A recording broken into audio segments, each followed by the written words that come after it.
소식을 전하는 자여 너는 높은 산에 오르라 이렇게 이야기하고 말씀하고 있습니다. 9절이죠.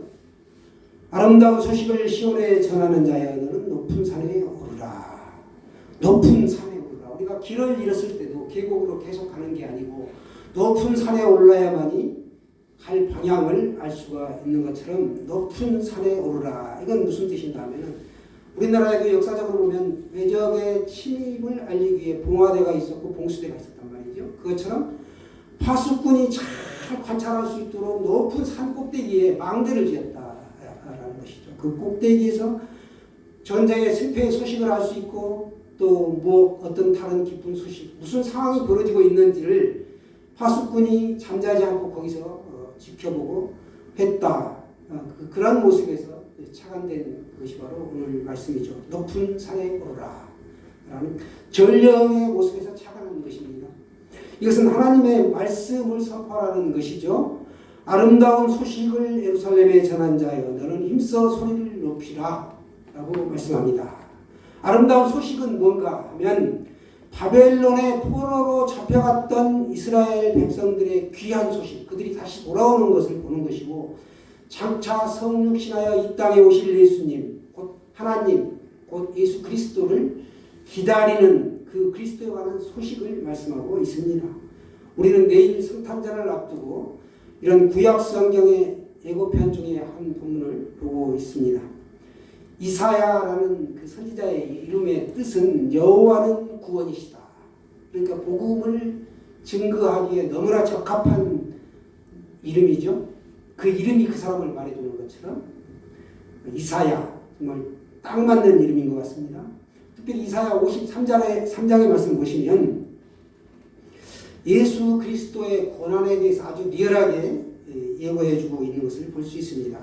그가 찔림은 우리의 허물을 인하며 그가 상함은 우리의 죄악을 인함이라.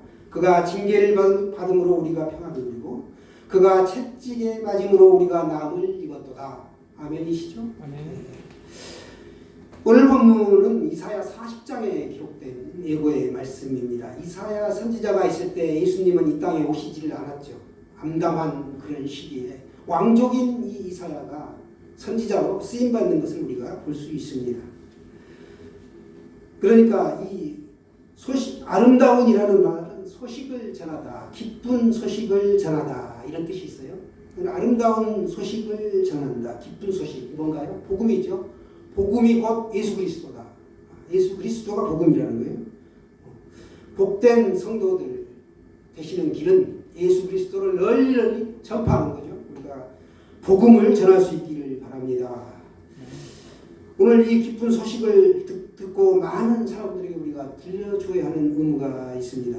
9절에 보시면 첫 번째 우리가 이 복음의 선포에 대한 내용이 뭔가, 하나님이 가르쳐 주신 그 내용이 뭔가 보면 하나님을 볼 수 있다는 기대감입니다. 하나님을 볼 수 있다. 너는 힘써 소리를 높이라. 두려워하지 말고 높여 유다의 성읍에 이르기를 너희 하나님을 보리라 하라. 하나님을 보라 하라. 그러니까 높은 산에 올라서 소리를 막 외치는 사람은 하나님을 볼 수 있다라는 것이죠. 우리가 하나님을 볼 수 있는 것, 이게 기쁜 소식인데 어떤 사람들은 이야기합니다. 하나님을 본 적이 있습니까? 만난 적이 있습니까? 우리가 하나님을 보면 죽는 거 아닌가요? 이렇게 대답하는 사람들이 있습니다. 그런데 요한복음 14장에 보면 우리가 궁금증을 가지고 있는 걸 빌립이 대신해주고 있습니다. 예수님께 질문하죠. 아버지를 우리에게 보여주시옵소서. 그리하면 우리가 족하겠나이다. 그때 예수님께서 뭐라고 대답하십니까? 빌립아, 내가 이렇게 오랫동안 너희와 함께 있을 때 내가 나를 알지 못하느냐? 나를 본 자는 아버지를 보았거늘 어찌하여 아버지를 보이라 하느냐? 이렇게 말씀하십니다. 그렇습니다. 우리는 예수님을 통해서 하나님을 볼 수 있습니다. 하나님께서 자신을 우리에게 보여주시기 위해서 인간의 몸으로 이렇게 이 땅에 성육신 하신 것입니다.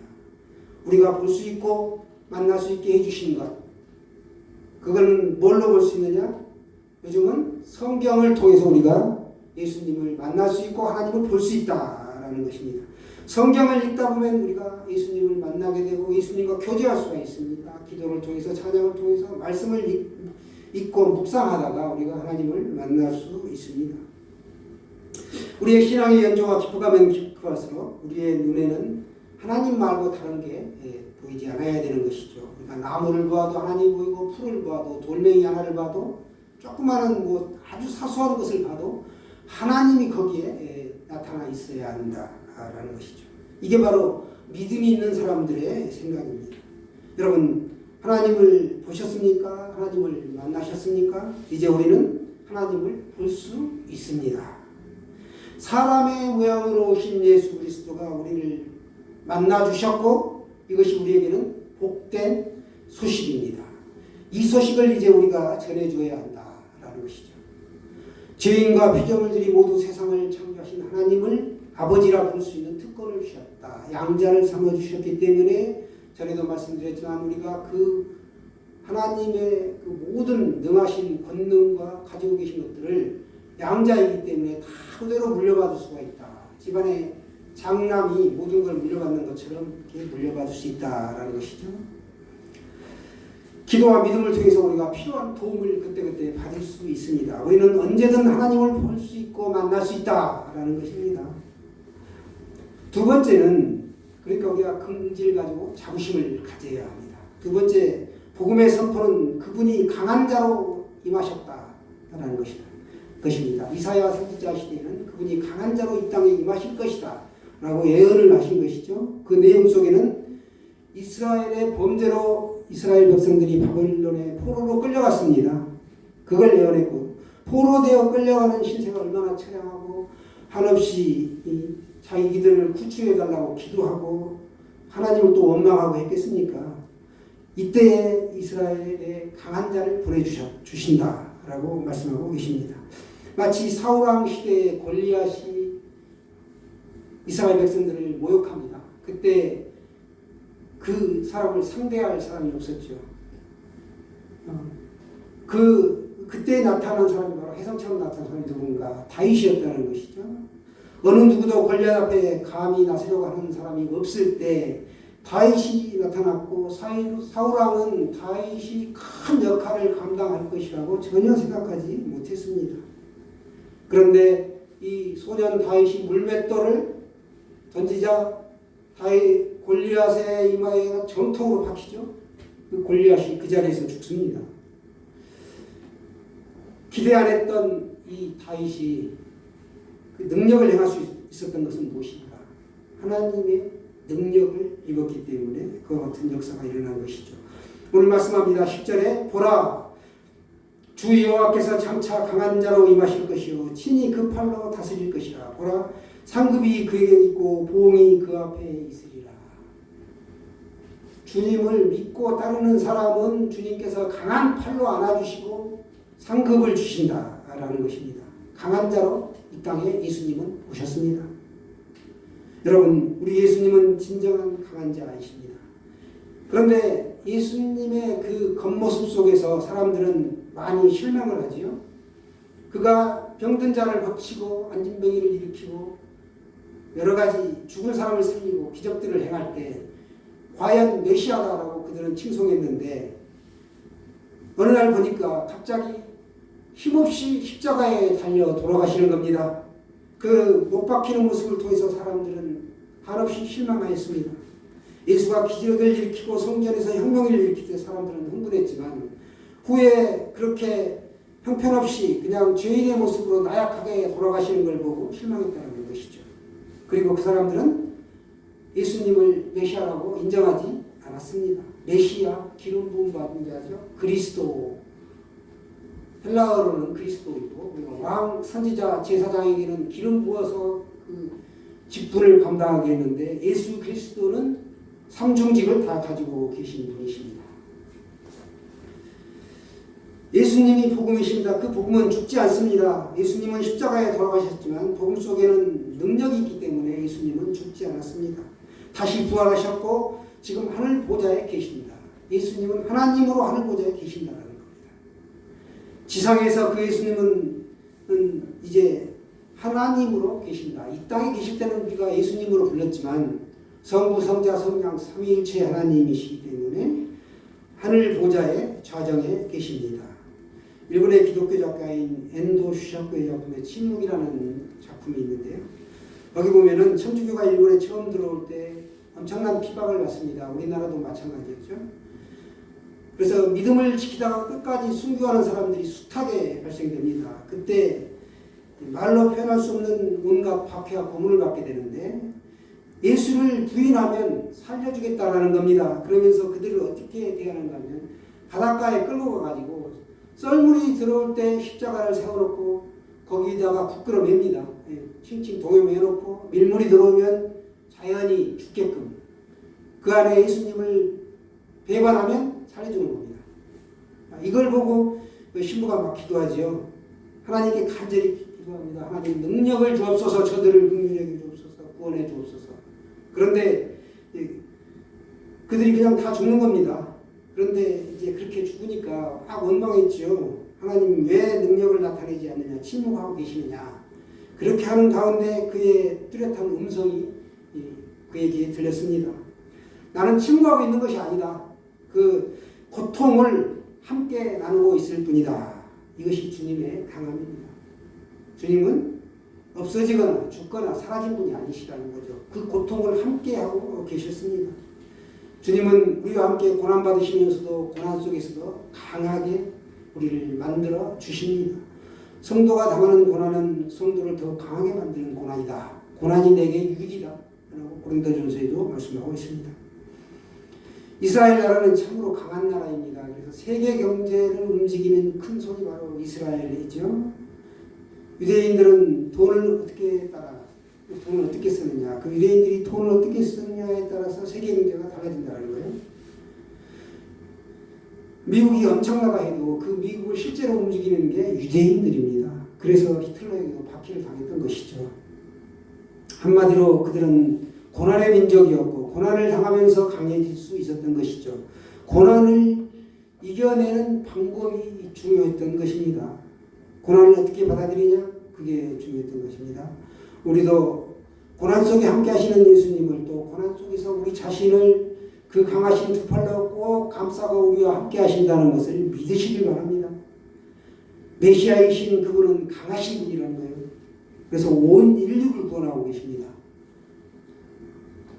또 오늘 11절에 보시면 세 번째 복음의 선포는 목자같이 임하신다. 우리에게 목자같이 임하실 기대감을 심어주셨습니다.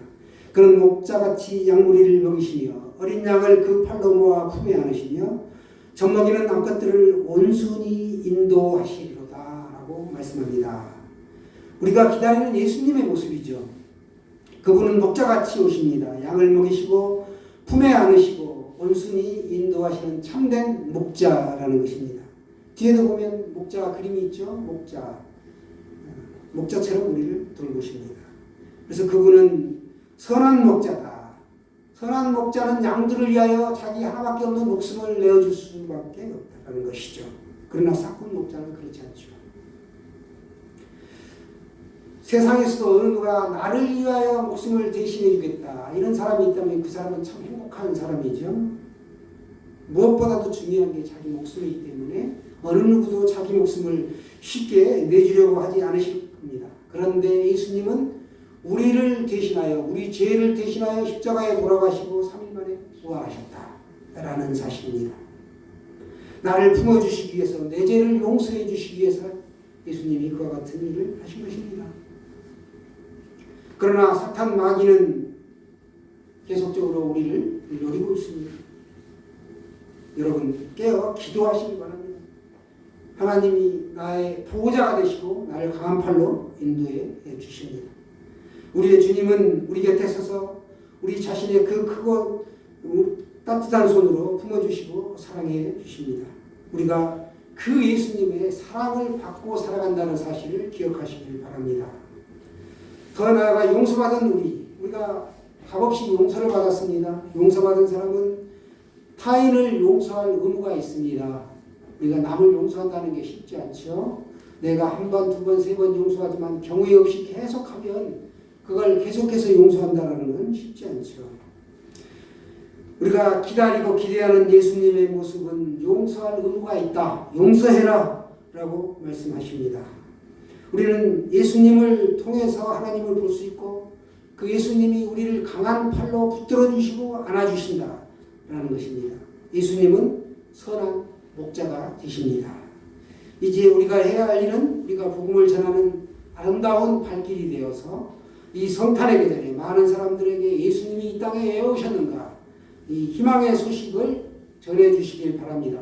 이것이 성탄의 계절을 살아가는 우리 성도들의 태도라는 것이죠. 우리는 하나님의 다스림을 받으며 하나님을 바라보아야 합니다. 내 인생의 하나님, 내 삶의 주인이 하나님이시다 라는 사실도 우리가 명백하게 믿고 따르고 있습니다. 하나님의 다스림을 받고 살아가는 삶, 그 삶이 복되고 귀한 삶입니다. 옛날에 어느 마을에 소가 한 마리 있었는데요. 농사 짓는 집에서는 그 절기를 놓치면 추수할 수가 없습니다. 가을에.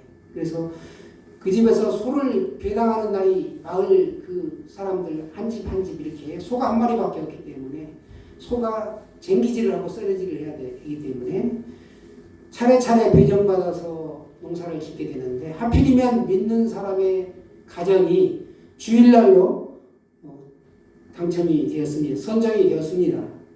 그는 그 소 주인을 찾아가서 다른 날로 좀 바꿔주세요 했더니 안 된다는 겁니다. 그리고 마을 사람들도 양보를 하지 않습니다. 그는 고민에 빠졌습니다. 과연 예배를 드리러 갈 것인가? 소를 받아가지고 농사를 지을 것인가? 고민 끝에 결정을 내리죠. 나는 농사를 지겠노라고. 사람들이 비웃습니다. 돌았나 봐. 어쩌면 저렇게 광신도 같은 행동을 하지? 농사 안 지면 뭐 먹고 살려고 저러나? 손가락질하면서 막 비웃는 겁니다. 그런데 시간이 좀 지나고 그 일대에 일체 비가 오지 않는 겁니다. 한 달, 두 달, 세 달, 네 달. 논에 심은 그 모들은 죄다 시들시들 말라서 죽고 땅은 거북이 등처럼 쫙쫙 갈라지고 그의 농사를 다 망쳤습니다. 그런데 이 농부는 농사를 챙기지를 못했기 때문에 콩을 심었죠. 그래서 가을에 아주 풍성한 수확을 얻을 수 있었습니다. 사람들은 그제서야 하나님의 존재를 실감하게 되었습니다. 과연 하나님이 계시구나 라고 예수 믿는 사람들이 그 마을에 많이 늘어났다고 합니다. 농사는 그렇습니다. 내가 내게 때로 농사를 지으려고 하지만 그게 햇빛을 주시고 공기를 주시고 물을 주시고 이런 모든 자연 조건들은 하나님으로부터 온다라는 사실입니다. 예수님은 복음 선포의 내용을 오늘 우리에게 가르쳐 주셨습니다. 사랑하는 여러분, 예수님이 초림하셨죠. 지금은 재림을 기다리고 있습니다. 내일 우리가 성탄절로 기다리게 되는데 오늘 복음의 선포 어떻게 해야 된다라고 가르쳐 주셨느냐 세 가지 말씀 요약해 보겠습니다. 첫 번째는 우리가 하나님을 볼 수 있다.